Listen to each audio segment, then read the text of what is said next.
Now that we've been educated about what is and isn't constitutional in this state, I would like to throw out a proposal for consideration that happens to be related to PERS.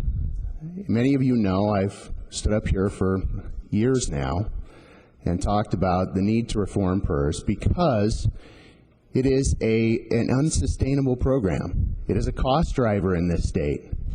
I think that we have, generally speaking, gotten our arms around the fact that PERS does need to be reformed, not as a matter of taking from one party and giving to another, but as a matter of responsible policy and making sure that, in fact, we aren't taking from one party and giving to another. And unfortunately, in the last few years, that's exactly what has happened with PERS. These are not, PERS contributions from employers do not show up on employee paychecks. Let's be clear about that. What we're doing is taking money from schools in the billions of dollars and transferring it into the PERS fund.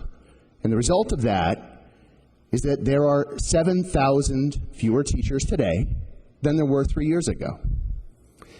So what can we do about it?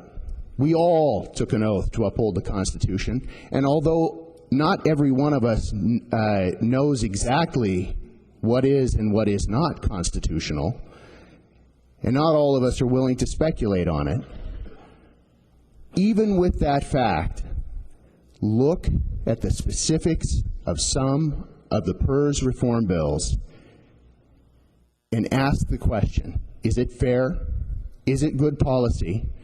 And do I think it is worth passing to see if the branch of government that is charged with determining constitutionality will do its job and figure it out for us? So, specifics. Colleagues, look at the OSBA proposal.